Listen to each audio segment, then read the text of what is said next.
Hey, coworkers. Welcome to Coworkers in Crime, the podcast where office chatter meets crime discussion. I'm Rachel. And I'm Crystal. Yes, we really do work together. And yes, we're totally obsessed with true crime. From water cooler whispers to cold case deep dives, we're here to bring you stories that keep us chatting way past our coffee breaks. So grab your coffee, lock your desk drawer, and let's get into this week's case. Welcome to Water Cooler Whispers. This is one of my favorite episodes. I love that it just kind of gets dropped here and there. We try to do it when things are going on, and I'll say we're not going to cover Banfield today because he slipped through and got out of being sentenced on the 6th. I think it was the 6th he was supposed to be sentenced. We're not going to be able to talk about him, but we are going to talk about a couple of other things. I want to talk about Kouri Richins' sentencing. Rachel, we were going to talk about the new trial that's going to happen for Murdaugh. Right. I know some of that. I don't know a ton of that. So I love to hear some of that from you. And then I got one from my friend Amanda, one of our consistent listeners. She was like, "Did you hear about this?" And I had not. And so I spent a couple days digging this one up because it's happening right now. And that's Tony Carruthers. Do you know about that? No, I don't think I No. know that one. So I can either start with him. It's up to you. We can start with him and then talk about Kouri and Murdaugh if you want.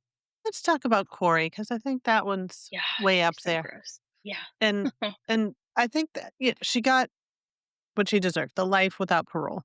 Now, of course, they're going to appeal it, and I think we're going to be hearing about this again. And I am still amazed that the judge gave her that much time to talk. And she's supposed to address the court, and instead she addressed her children, which was very bizarre. She's not supposed to contact her children. She's not supposed to, all contact has been cut. But she said, "I don't know that I'll have any other opportunity to talk to my children. It's been years since I've talked to you, so this letter is to you." And she spent that time addressing her children. Now, did she cryptically put in there that things I was like, when I was listening to it, I told my husband, I was like, "This sounds like a Baz Luhrmann thing." It's like, wear sunscreen. The whole thing is just her going on and on about love each other, look out for each other. When you're married, do this, and be like your dad. Which, the feeling I just got in my body when I said that. She kept saying it. She kept saying be like this, be like this, be like this, be like your dad. Be like this, be like this, be like this, be like your dad. And I was like, I wonder what his sisters and his parents think sitting there listening to that. Well, his dad. But what could they possibly be thinking listening to her say that when she's the responsible party for taking his life? It's just awful. And she had no remorse. Don't take responsibility for things you did not do. Don't care what other people think. So, yeah, she was talking to her children, but she was talking to the court. And I don't know if you listened, but they read the children's statements by their therapists. That was heart-wrenching. Yeah. They started with the youngest and worked their way up to the oldest. Yeah, I've seen snippets of it. They break my heart that for what they said, and those are the words of a child. Those are the thoughts of a child. And those kids had to grow up so fast. I hope they have a good childhood, or rest of their teen years with his family. Yeah, his sister is she's really happy to have them, and you can tell her daughters and the boys have a good relationship, just based on some of the things she was saying that her children did together before this all happened. And then the other sister, Amy, the doctor, she's pregnant with twins and lost them since this. The stress was just too much for her. It was just she was like the destruction and the path and the ripples that this has caused. You just see how far they stretch. The team he coached still does 1, 2, 3 Eric when they break for games. They still do that. Just terrible. But yeah, she did not take any responsibility, which I don't think anyone really thought that she would. I think another piece of statements made on her behalf, which this is bizarre to me, was her own lawyers. And one of them even said, "I don't agree with the jury," which is very bizarre for a lawyer to do that. but basically that they feel she is innocent. And I mean, they said that. I've never seen a lawyer, especially all of them, put letters in on her behalf that of anyone they're defending's behalf. That is just so wild to me. Her brother read a letter. Her mother's letter was read on her behalf. Um, it was just very, I don't know. It was Yeah, I've a never heard of that definite either. bizarre sentencing, very bizarre Yeah. sentencing. So that wraps that one up well for now. I'm sure we will Mhm. continue hearing from Yeah, her.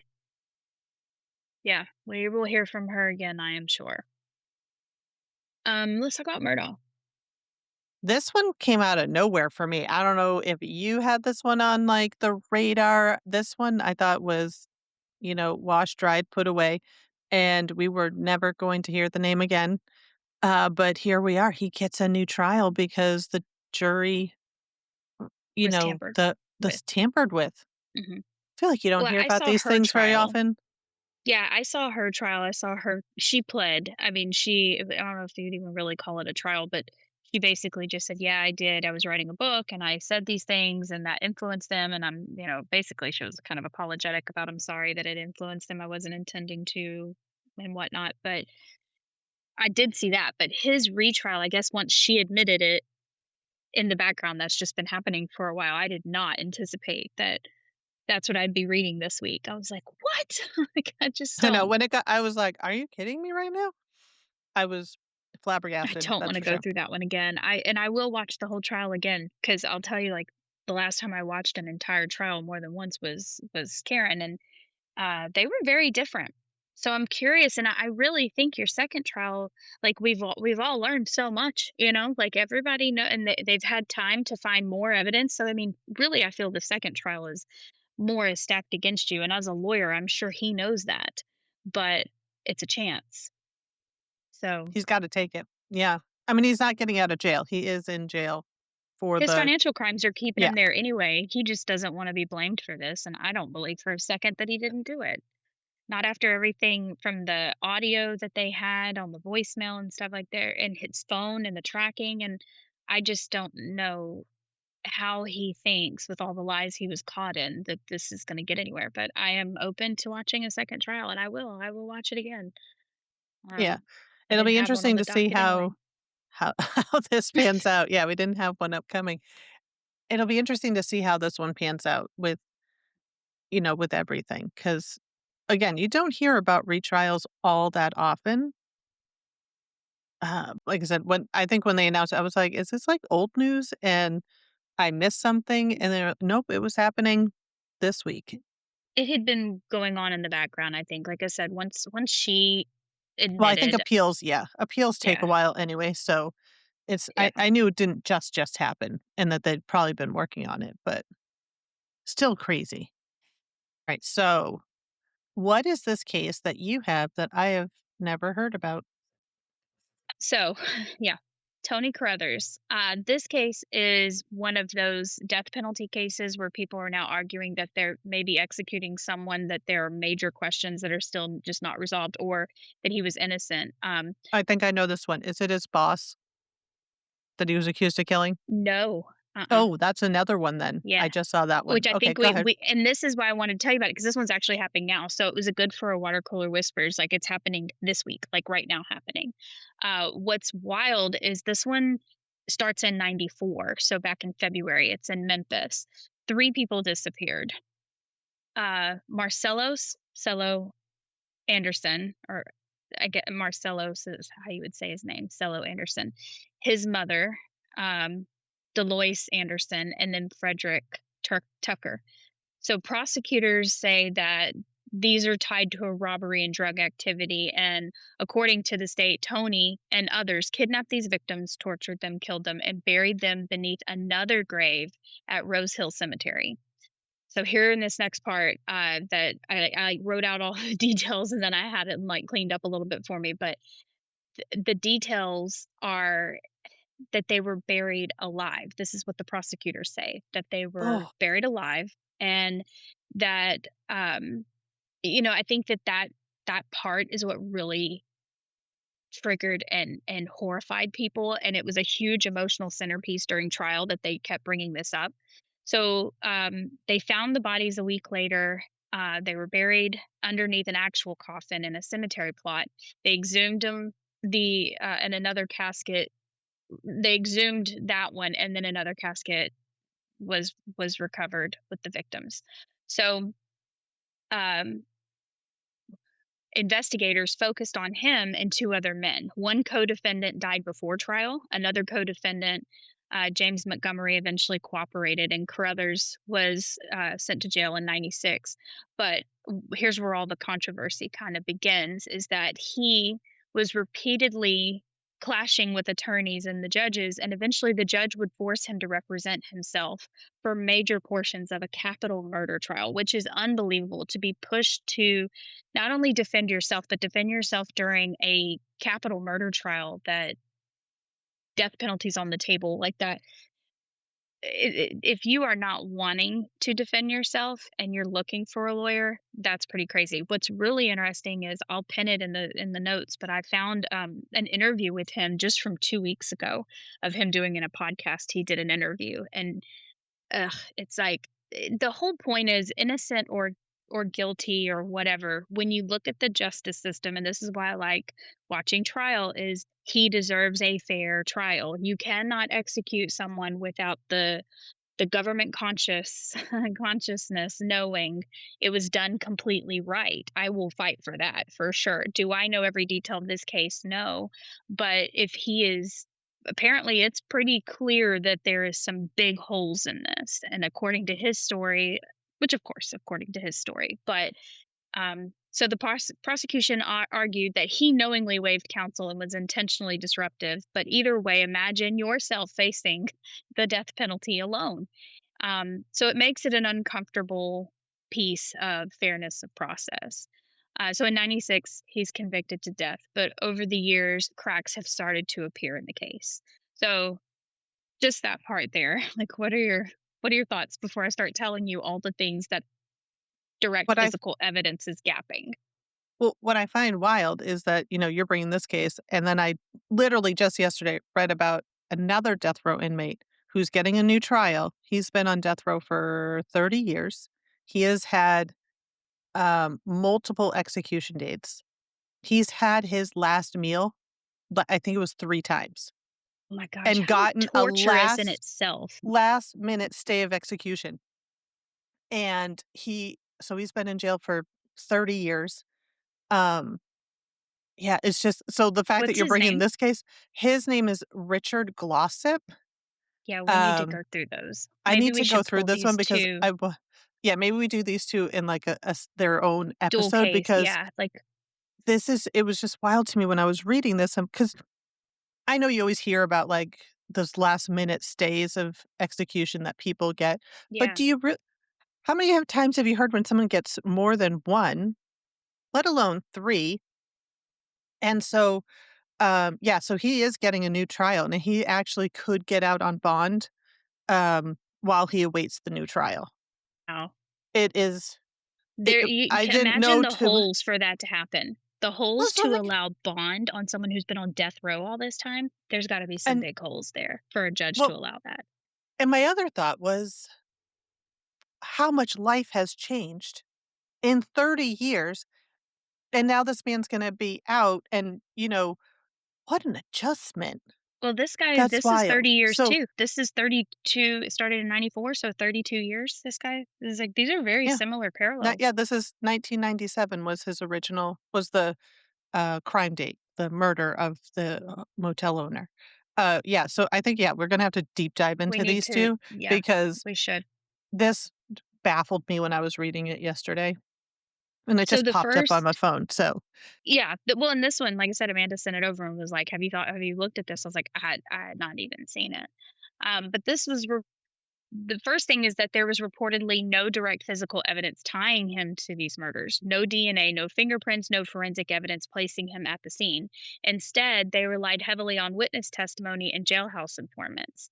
Then things got messier. One of the key informants later recants and says he was paid by the government, like by the police department or by for his information, so he recanted his statements. And the defense attorney later uncovered records showing that the witness actually was a confidential informant receiving benefits. That was true. He had been in the past a confidential informant and had been paid before, so they just tried to pull him back in to say it again. That becoming a huge issue because jurors allegedly never got the full picture about the credibility of that testimony.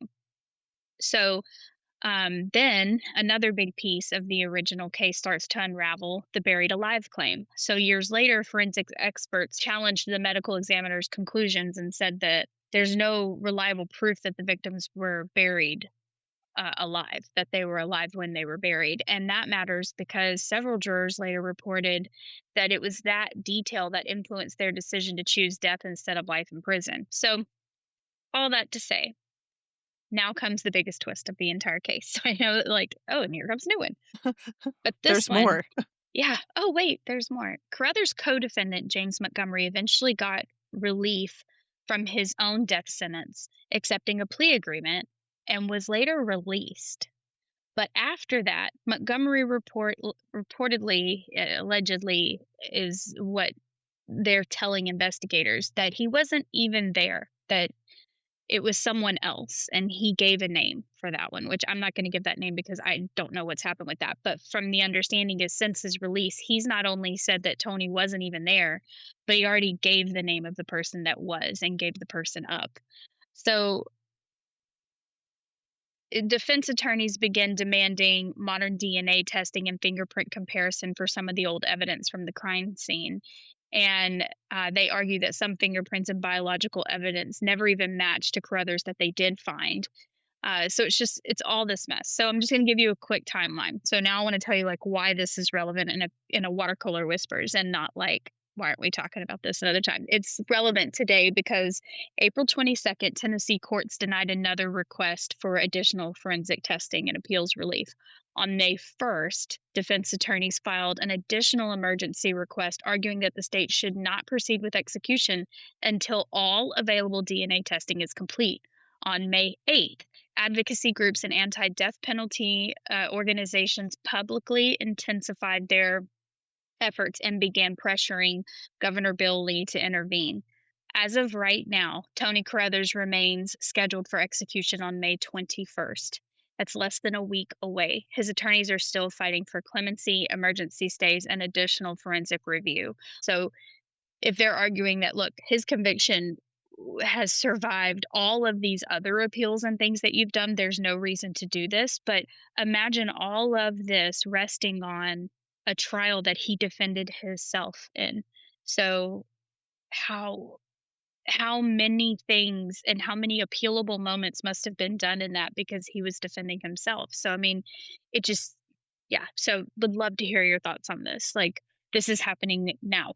The 21st is it, you know, I have a relief hearing that this guy had his last meal 3 times that maybe Tony will get the opportunity he should get and to get another trial. So your story is a great future peak, but I hope that I just hope that we're not putting people to death that we don't even have a clean record of what happened, I you think know? that's where I have a problem with the death penalty. Like, I'm not anti-death penalty. I'm not pro-death penalty. I kind of fall in this little I call it my little gray area of the death penalty because if there is absolute proof, 100% can be proven, not just a guilty verdict. Like, Mhm. I want DNA. I want video recording of that you have proof that person was there. They are the ones who committed the crime. Then okay. Well, the Maybe, latest like one they just did was that guy, the FedEx driver, who you have the video and the audio right. of him with that young girl. He got the death penalty here in Texas by like, you Yeah, hear right. her Oh, last I don't moments. even Yeah, wanna it's terrible. The FedEx truck I picked all of it up. Bye. yeah. So, like, when there is, you know, what's the word? Irrefutable proof that Mhm. this person did it, then they just and they deserve the death penalty, then they get the death penalty. Okay. Then they can get all their appeals and go through all the process. do all that, but it's when there's those gray areas, when it's a jailhouse informant, you know, undercover informant, whatever those the other person in the crime who is your star witness. No. Like, Mm-mm. that's when I start having problems, with the death penalty, so Agreed. and I get that our jail systems, our prison systems can't support having people not have the death penalty as an option, but I mean, I don't you don't hear about him too much, and when you said he defended himself in a capital murder, I was just like, "How did the judge even allow that?" And when you are representing yourself, don't you normally have you have to have a licensed attorney Sit next to you. that sit Yeah. next to you. You do Yeah. all the stuff, but you have someone there who's like, "No, no, you can't do that," And I or did very high level on this. I didn't go through like he's done a great job of explaining that there's exculpatory evidence that he feels is there, but he didn't know how to do that. And he did his mom had pulled someone in to come and help him, but it almost seemed like he felt insulated. And I'm not here to tell his story because regardless of his story, and when we go through and break this one down, I think we should. I think his and the one that you have would be a great one to go through because if we're gonna go through them, I think it is fair. Like, what is he saying? What is the evidence against him? But it sounds like really they don't have any hard concrete evidence against him. So if you're using circumstantial evidence to put someone to death, it better be good. Because I'll tell you, Kouri Richins, a lot of hers is just heavy circumstantial evidence, which can be proof. It's just, we have her text messages where she's asking for drugs. Does it say these drugs are for him? No. Do we have her saying, I put it in his drink? No. But you can assume that because she said at this time we had a drink and her kids are saying this, like that's circumstantial and yeah, it's something she did. So I feel when we're doing death penalties, this has got to be cleaner. So yeah, this one I really yeah, I think it'll I be plan to listen more to the things he's done and the interviews he's done. Curious about what we end up finding out about it. 'cause the other gentleman, uh, Richard Glossop, he also his conviction relied heavily on the testimony from the actual killer with no I'm not done yet, with no physical evidence tying Glossop to the crime.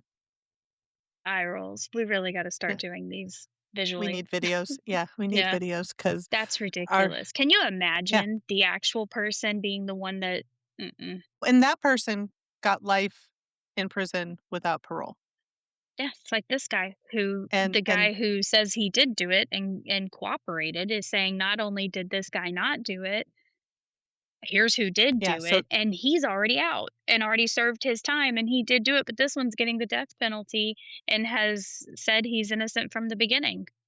Just crazy. I'm this so glad yeah. Amanda brought us that case. That's a good one.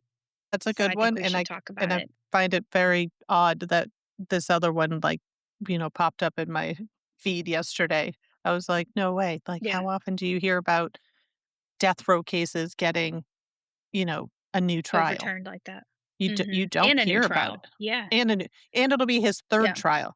I don't know much about this case, so I think, yeah, we gotta take these 2 and do, like, a full episode on both of them because uh, they seem like they're parallels. I mean, it happened in the '90s, mid to late '90s.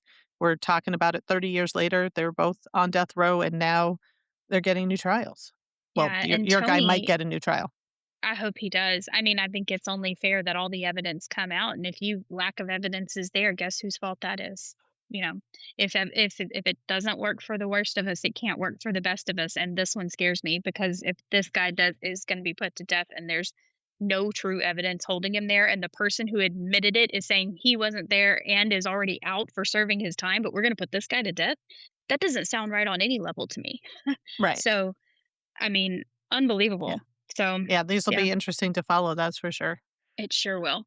Well, I'm looking forward to our next Water Cooler Whispers. Hopefully, next time we can talk about Banfield. I cannot wait. I hope he gets LWOP. Life without parole is in my mind what he deserves. That is heinous.